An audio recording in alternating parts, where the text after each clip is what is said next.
할렐루야. 오늘 교회 창립 55주년이 됐습니다. 50주년 지난 지가 엊그제 같은데 벌써 5년이 지났네요. 여기까지 이끄신 하나님의 은혜를 깊이 감사합니다. 교회는 신비로운 공동체입니다. 왜? 그리스도의 몸이기 때문입니다.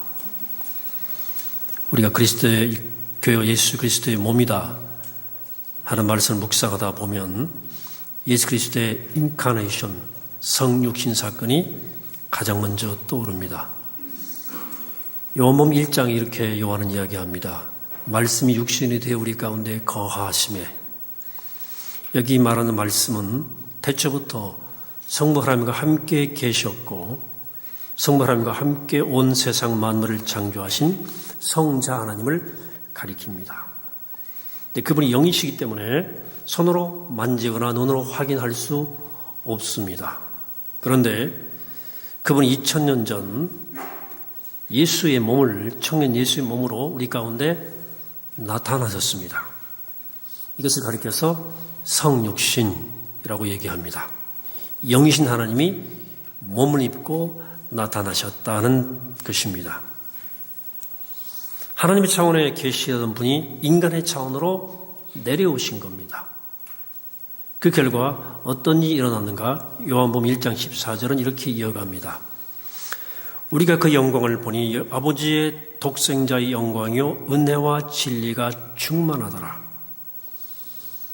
성자 하나님이 몸을 입고 오심으로 인해서 사람들은 하나님을 눈으로 보게 되었어요. 또 손으로 만질 수 있게 되었습니다. 물론 누구나 보았던 것은 아닙니다. 볼 눈이 있는 사람만 보았고 들을 귀가 있는 사람만 들었습니다. 그 전에는 하나님을 그냥 마음으로 대충 어림잡아 추측할 뿐이었습니다. 하나님은 영이시기 때문에 볼 수도 없고 만질 수도 없음을 알지만 믿는 사람들은 그래도 뭔가 손에 잡히는 것이 있고 눈에 보이는 것이 있기를 바랐습니다. 제자 빌립이 이 같은 마음을 잘 대변해 주었어요. 빌립이 한 번은 예수님께 이렇게 물어서 요청합니다. 주님, 우리에게 아버지를 보여주옵소서. 그러면 참 좋겠습니다. 그러다 예수님께서 이렇게 대답하십니다. 14장 9절에서 빌립아, 내가 이렇게 오래 너희와 함께 있을 때 네가 나를 알지 못하느냐? 나를 본 자는 아버지를 보았거늘 어찌하여 아버지를 보이라 하느냐? 내가 아버지 안에 거하고 아버지는 내 안에 계신 것을 네가 믿지 않냐느냐? 내가 너희에게 이르는 말은 스스로 하는 것이 아니라 아버지께서 내 안에 계셔서 그의 일을 하시는 것이라고 말씀합니다. 예수님은 성부 하나님을 몸으로 보여주는 실제 그런 분이었어요. 그래서 오늘날에도 예수 그리스도의 말씀, 예수가 일어난 일들, 예수님이 행하신 일들, 예수님의 인격과 삶을 제대로 보는 사람들은 예수님이 태초부터 성부 하나님과 함께 계셨던 그 로고스, 그 말씀이란 사실을 깨닫습니다. 우리가 눈에 보이는 것이나 귀에 들리는 것을 통해서 그 너머에 있는 영적 존재를 만나면 큰 축복이죠. 그렇죠? 그냥 거기에 붙들리고 눈에 보이는 것에 붙들리면 우상숭배지만 그걸 통해서 영적 존재를 만나면 하나님과의 소통의 길이 열린 거예요. 우리 인간을 불쌍히 여기셔서 하나님이 몸으로 나타나신 사건, 이것이 바로 성육신 사건입니다. 자, 육신을 입고 나타나셔서 하나님의 영광을 보여주신 예수 그리스도, 그분이 십자가에 달려 돌아가시고 사흘 만에 부활하시고 승천하심으로써 다시금 영이 되신 거예요. 원래 상태로 돌아가신 거죠. 승천하신 그리스도께서 성부 하나님 보좌 우편에 계시다고 하는 이 말은 잠시 몸으로 나타나셨던 주님이 다시 원래의 상태, 영의 상태, 하나님의 존재의 그 상태로 돌아가셨다는 뜻입니다. 그렇기 때문에서 성육신 사건은 2000년 전에 한 번 일어나는 것으로 끝나는 것 같았어요. 하지만 다시금 영이 되신 예수 그리스도는 오늘도 여전히 성육신 사건을 지속하고 계십니다. 어떻게 그것이 가능하냐? 바로 교회 공동체를 통해서 가능합니다. 에베소서 1장에서 바울은 교회를 이렇게 얘기합니다. 1장 23절에서 교회는 그의 몸이니 만물 안에서 만물을 충만하게 하시는 이의 충만함이니라. 이 구절을 J.B. 필립스는 이렇게 번역했어요. 교회는 그분의 몸입니다. 그 몸 안에 온 우주를 채우시는 분, 그리스도께서 가득 거하고 계십니다. 교회에. 부활하셔서 승천하신 예수님은 교회를 통해서 지금도 성육신 사건을 지속하고 있다는 뜻입니다. 영이신 그리스도는 교회를 통해서 당신을 몸으로 드러내십니다.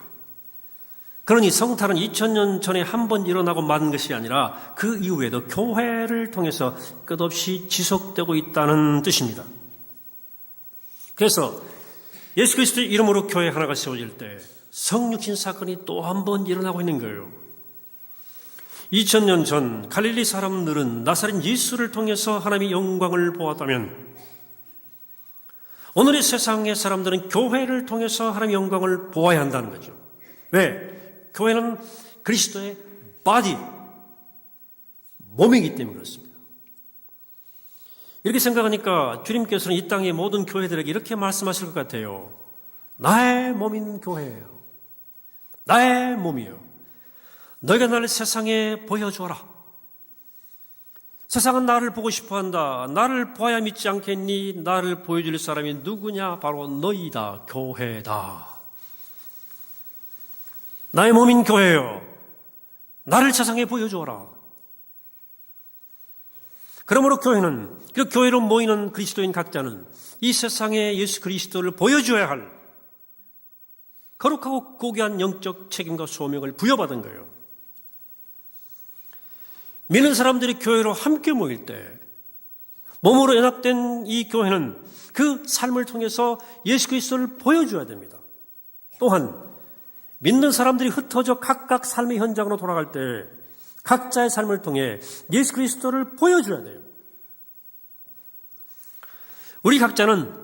우리 모두는 예수 그리스도의 성육신 사건이 매일 일어나게 하도록 부름받은 사람들이에요. 우리는 과연 이 부름을 잘 받들고 있습니까? 우리 각자의 삶은 예수 그리스도를 보여줄 만합니까? 우리 교회가 행하는 일들은 예수 그리스도가 어떤 분인지를 이 세상에 환히 드러내 보여주고 있습니까? 혹시 우리에게 이 같은 고귀한 소명이 주어졌다는 사실도 그것조차도 모르고 사는 건 아닙니까? 주님께서 저와 여러분들을 통해서 그리고 우리 교회를 통해서 주님 당신의 모습을 세상에 보여주기를 간절히 원하신다는 사실을 잘 알고 계십니까? 그리스도인들이 흔히 쓰는 말 가운데 이런 말이 있어요. 우리는 용서하는 사람이지 완전한 사람은 아니다. 얼른 들으면 맞는 말이죠. 교회 모인 사람들이 그렇게 보여도 여전히 죄와 유혹에 흔들리는 연약한 죄인들이 모인 거예요. 그래 주일마다 참회기도 드리는 거예요. 그러면 교회 안에서는 실망스러운 일이 일어날 수도 있어요. 아니 교회 바깥에서도 일어나지 않는 일이 교회 안에 일어나기도 합니다. 교회 안에 싸움이 나서 경찰이 출동해요. 지켜보는 가운데 한 무리는 1층 예배 드리고 한 무리는 그 아래층 예배를 드려요. 경찰이 왜 왔느냐? 예배 끝나고 축도 끝나고 나오면서 대판 싸우니까 그 막으려고 경찰이 충돌한 거예요. 이런 기막힌 일도 벌어지는 것이 교회입니다. 이런 걸 생각하면 우린 용서받은 사람 일 드릴 뿐이다라고 하는 말은 맞는 것처럼 보이죠. 하지만 이 문구는 기독교의 복음을 아주 교묘하게 왜곡하고 있어요. 우린 단지 용서받는 사람들이 아닙니다. 용서받고 새로 지음받은 사람들입니다. 기독교의 복음은 예수 믿고 죄사함 받고 천국 입장권을 얻는 것에 그치는 것이 아닙니다. 예수 그리스도를 믿는다는 것은 예수 그리스도의 보혈로서 죄사함 받고 성령의 능력으로 새로 지음 받아 전에 보지 못했던 하나님 나라를 보고 하나님 나라의 시민답게 살아가는 거예요. 오늘 읽은 골로새서의 본문들이 그것을 우리에게 알려주고 있는 메시지들이에요. 골로새 2장 6절 말씀. 그러므로 너희가 그리스도 예수를 주로 받았으니 그 안에 행하라. 행하되 그 안에 뿌리를 박으며 세움을 받아 교훈을 받은 대로 믿음에 굳게 서서 감사함을 넘치게 하라. 9절 10절. 그 안에는 신성의 모든 충만이 육체로 거하시고 너희도 그 안에서 충만하였으니 그런 모든 통치자와 권세의 머리시라. 12절로 읽지 못했는데요. 너희가 세례로 그리스도와 함께 장사되고 또 죽은 자들 가운데서 그를 일으키신 하나님의 역사를 믿음으로 말미암아 그 안에서 함께 일으키심을 받았느니라. 여기 보는 것처럼 예수 그리스도를 믿는 믿음의 중심에는 그리스도의 영으로 변화를 받아 새로운 사람이 되는 차원이 있어요. 그러므로 우린 용서받았을 뿐 완전한 사람이 아닙니다라는 말은 이렇게 바꿔야 됩니다. 우린 용서받았을 뿐만 아니라 새롭게 지음받았습니다.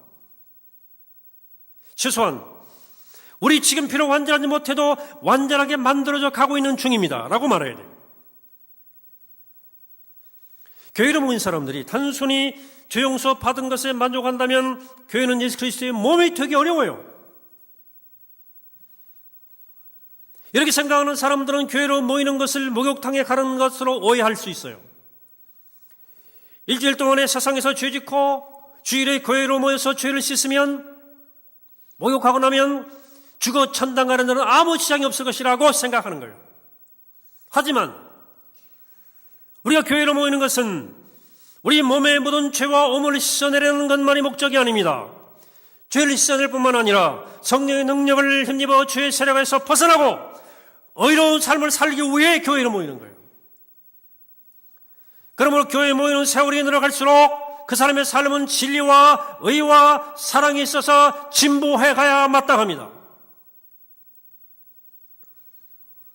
그럼 우리 각자가 교회입니까? 개인적인 차원에서 어떻게 예수 그리스도를 세상에 보여줄 수 있겠습니까? 이 점에 대해서 두 가지 얘기를 들려드리기를 원합니다. 저 믿음이 좋은 그리스도인이에요. 본인은 미국과 한국을 오가면서 왔다 갔다 하면서 여기도 가기 거기도 가기 왔다 갔다 하는데요. 애들 미국에서 공부를 하는 거예요. 오늘 이렇게 말해요. 우리 두 아이 교육 가는데 돈 별로 안 내고 시켰습니다. 얼마나 감사한지 몰라요. 그 집 두 아이가 다 둘 다 명문 사립대를 졸업했거든요. 그래서 제가 물었죠. 아니 어떻게 그렇게 그럴 수 있었어요? 장학금 많이 받았나 보시네. 그러니까 대답해요. 아닙니다. 우리 회계사 하시는 장로님 계시잖아요. 미국 대학은 그 부모의 수입을 그대로 보고를 하도록 되어 있고요. 디클레어 하면 거기 맞춰서 학비를 산정해 준다는 거예요. 근데 그 회계사 장로님이 수입을 얼마로 맞춰서 오라고. 그럼 학비를 적게 낼 방법을 알려주겠다. 하나는 안 낼 수도 있다 그러더라는 거예요. 그리고 그 장로님 말씀대로 했더니 거의 한 푼도 안 내고 대학 다녔다는 거예요. 얼마나 감사한지 모르겠어요 그러더라고요. 어느 교회냐고 묻지 마시기 바랍니다. 우리 교회에서 일어난 일은 아니지만 어느 교회에서나 이와 비슷한 이야기를 많이 저는 듣습니다. 그 장로님 이야기를 자랑스럽게 나누는 분이나 용서받은 죄인일지를 모르겠으나 새로 지음받은 사람은 아님이 분명합니다. 성령으로 새로 지음받았다면 최소한 그런 일에 대해 부끄러움을 느끼고 있는 것이 마땅하고 속사람이 더 잘하면 그런 일은 하지 않게 됩니다. 예수 믿는 사람은 그의 의식과 행동 방식이 최소한 상식적 수준은 넘어서야 되는 거예요. 하지만 많은 그리스도인들이 기본적이고 상식적 정도의 책임조차 무감각해요. 이리저리 요령을 부려서 부당한 이득을 얻고도 그것을 자랑스럽게 이야기하는 것이 오늘날 많은 크리스찬들의 수준입니다. 이런 모습을 보고 세상은 묻지 않을 수 없어요. 그대들이 믿는 예수가 그런 사람이냐?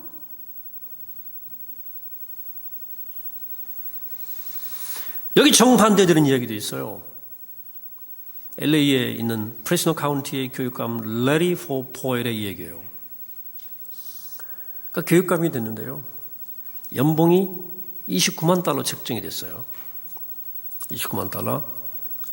꽤 많은 연봉이죠. 하지만 업무를 시작한 이후로 그는 카운티 교육시설과 상태 그리고 정부 예산을 놓고 심각한 고민에 빠졌어요. LA 주정부가 이 빚이 있어가지고 교육 예산을 대폭 삭감했는데 그 예산으로는 제대로 일할 수가 없다 싶은 거예요. 보일 교육감이 아내와 함께 이 문제를 두고 고민을 거듭하다가 하나 해법을 찾습니다. 자원은퇴하기로 했어요. 미국의 이제 시스템이에요. 그리고 그 다음 날로 은퇴자로서 교육감직에 다시 계약을 신청을 한 거예요. 그래서 우리처럼 선투직이 아니니까요. 은퇴자 연봉에 맞게 다시 이 연봉을 정한 거예요. 원래 책정된 연봉의 5분의 1 이하 7분의 1 수준으로 줄어든 겁니다. 이렇게 하면 그가 교육감 그만둘 때까지 그 연봉에서 80만 달러가 절약되는 거예요. 포일은 이 돈으로 교육시설을 확충하고 교사를 더 채용하는데 쓰기로 한 거예요. 이 사람이 신실한 크리스찬이었습니다. 유명한 사람이에요. 그의 선택은 그가 믿는 주님이 어떤 분인지를 보여주는 행동이었습니다. 제가 돈 그렇게 더 많이 쌓아둘 이유가 뭐가 있겠습니까? 라고 얘기했어요. 물론 포일은 80만 달러가 없어도 괜찮게 사는 사람이에요. 아내가 든든한 직장을 다니고 있고 이미 준비한 연금도 충분해요. 하지만 그렇다고 해서 사람 욕심은 한이 없는 거거든요. 그런 선택은 누구나 할 수 있다고 생각해서는 안 돼요. 가질수록 더 가지고 싶은 것이 인간의 마음이에요. 이 사람 믿음이 아니에요. 교육자예요. 쌓아둔 것이 많을수록 더 불안한 것이 하나님 없는 사람들의 마음입니다. 물론 그의 아내도 마음만 먹으면 포일도 마음을 돌려먹으면 돈 쓸 곳은 한없이 많았을 것이에요. 돈 모을 이유는 여러 가지 있었을 거예요. 하지만 그들은 세속적 가치관을 가지고 살아가는 사람으로서는 행할 수 없는 일을 행했습니다. 이 같은 선택을 통해서 그들이 믿는 예수 그리스도가 어떤 분인지를 세상에 보여준 거예요. 세상은 우리가 믿는 분이 진리의 주님이란 사실을 진리의 삶을 통해서 보여주길 기대합니다. 우리가 믿는 하나님이 정의의 주님인 것을 정의로운 행동을 통해서 보여주기를 기대합니다. 우리가 믿는 주님이 사랑의 주님이라는 것을 사랑의 행동을 통해서 보여주기를 기대합니다. 진리의 주님, 정의의 주님, 사랑의 주님은 우리 각자의 삶을 통해서 당신이 진정으로 진리와 정의와 사랑의 원천이라는 사실을 드러내기를 원하십니다. 세상이 이 간절한 소원을 이루어 줄 사람, 주님이 이 간절한 소망을 이루어 드릴 사람, 그 사람이 바로 저 여러분 교회입니다. 이 같은 변화는 개인적 차원에서만 그치는 것이 아닙니다. 교회로 모여서 의논하고 결정하고 선택하고 행동하는 것에서 예수 그리스도가 드러나야 돼요. 이 세상의 그 어떤 모임에서도 상상할 수 없는, 볼 수 없는 일을 해낼 때 세상은 교회를 통해서 예수 그리스도를 보게 되는 거예요. 교회는 늘 이 같은 높은 소명감과 책임감을 가지고 살아가야 될 공동체예요. 그래서 그 교회로 모여서 어떤 일을 두고 의논할 때마다 사람의 생각이나 세상적인 사고방식이 지배하지 않도록 매우 주의를 기울여야 됩니다. 묻고 또 묻고 그렇게 기도하고 그렇게 마음을 합해갈 때 교회는 이 세상이 깜짝 놀랄만한 선택과 결정을 할 수 있습니다. 그것이 바로 교회가 예수 그리스도를 몸으로 보여주는 거예요. 그런데 안타깝게도 교회는 말로는 막 예수 그리스도라고 말하는데 그 예수 그리스도를 몸으로 보여주는 일에서 실패할 때가 너무나 많은 게 현실이에요. 말만 예수지. 지난 정직이 수련회 때 우리 교회 미래 방향을 두고 많은 의견을 나눴습니다. 60주년을 향해서 우리가 해야 할 과제에 대해서 많은 의견을 나눴어요. 앞으로 그런 기회를 가질 때는 우리 재직이 더 많이 참석했으면 좋겠어요.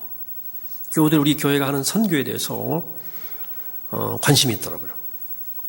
또 다음 세대의 교육에 대해서 관심을 표명했어요.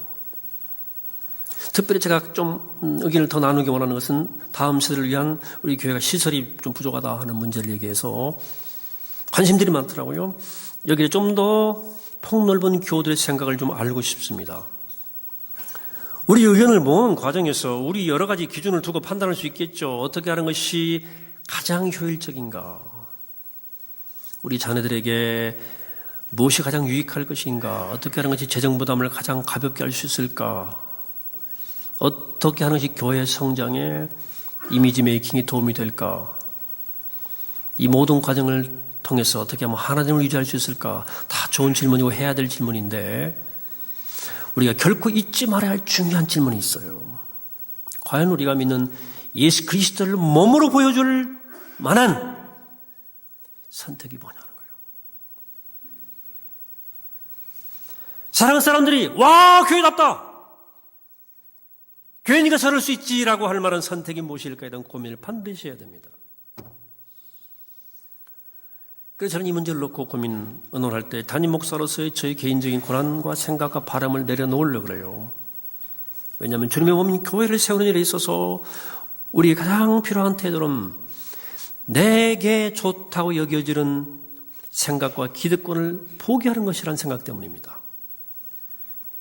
그 포기하지 않고는 주님의 뜻을 찾기 어렵습니다. 그래서 저희 개인적 주관적인 기득권을 내려놓으려고 그래요. 이 일을 두고 제가 가지는 간절한 바람은 주님 보시기에 너는 내 몸다운 선택을 했다고 인정받는 겁니다. 세상 사람들이 우리 교회 선택을 보고 와 교회답다 라고 느끼게 하는 거예요. 우리 교회 교우들 모두가 주님께서 하신다면 이렇게 하실 것이다 라고 한 마음으로 길을 찾게 되기를 바랍니다. 그게 쉽지 않은 것은 모여서 은혜보면 알아요. 초별로 10명씩 모여서 얘기하는 것도 의견이 각각 달라요. 수백 명 교인들의 마음을 모으는 것이 얼마나 어렵겠습니까? 그러나 쉽지 않은 일이죠. 그러나 저는 확신하기는 우리 모두가 나에게 좋은 것 찾기를 멈추고 주님께서 원하실 일이 무엇인가를 두고 기도하고 찾으면 하나님이 기뻐하시고 우리 교회 공동체 모두가 기쁘고 축복된 일을 이룰 수 있을 것이라고 믿습니다. 우리 교회가 교회 모든 구성원들이 자신에게 유익한 것을 포기함으로써 세상이 보기 어려운 결정을 이룬다면 우린 하나의 선택으로도 우리가 믿는 주님 예수 그리스도가 어떤 분인지를 몸으로 보여주게 되는 거예요. 성긴 사건은 이런 식으로 매번 일어나는 겁니다. 오늘 우리 교회는 55주년 역사의 방점을 찍고 60주년을 향해서 새로운 출발을 하는 지점에 서 있습니다. 중요한 반환점이죠. 우리는 여기서 주의 명령을 듣습니다. 너희가 세상에 나를 보여주어라. 그래서 우리는 교회로 모일 때마다 예수 그리스도의 주권을 인정하고 그의 뜻을 따라 행함으로써 세상 사람들에게 우리가 믿는 주님이 어떤 분인지를 드러내 보여줘야 됩니다. 흩어져 세상으로 나갈 때 내가 곧 교임을 자각하고 나의 생각과 말과 행동을 통해서 내가 믿는 주님이 어떤 분인지를 드러내 보여주셔야 돼요. 우린 예수 그리스도의 몸이에요. 우린 예수의 분신이에요. 여러분이 인정하지 않던 주님의 기대가 그래요. 아니 세상도 그렇게 기대해요. 우리에게 이 명예로운 기대, 이 거룩한 기대감을 두고 얻으면 어떻게 하시겠습니까? 나는 못합니다. 나는 그런 기독교는 못하겠습니다라고 말씀하시겠습니까? 물론 이 소명이 부담스러운 것은 틀림이 없어요. 그런 소명을 따라 살려면 최소한 희생할 것, 손해볼 것, 포기할 것이 많아져요. 엄두가 나지 않을 수도 있어요. 하지만 사랑하는 여러분 용기를 내시기 바랍니다. 그것은 우리 힘으로, 우리의 능력으로, 우리의 지식으로, 혹은 우리의 의지로 하는 것이 아닙니다.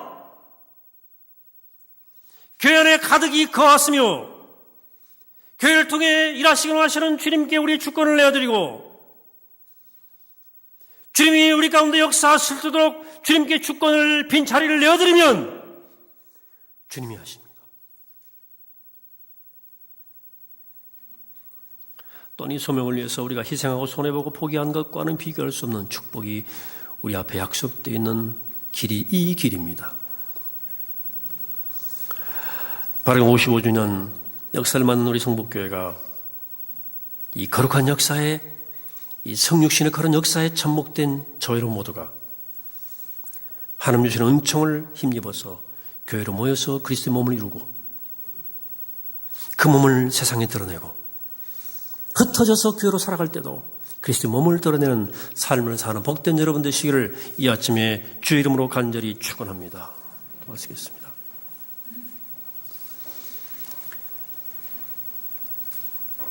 거룩하시고 자비로우신 아버지 하나님, 교회는 신비한 공동체, 그리스도의 몸입니다.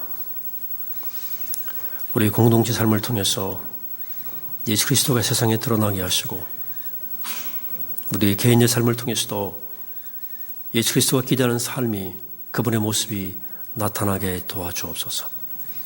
그래서 끝없이 그리스도의 몸을 교회를 통해 증거되는 역사가, 놀라운 역사가 몸된 교회를 통해서 우리의 삶을 통해 이루어지게 하여 주옵소서. 그리스도의 신 예수 이름으로 간절히 기도하옵나이다.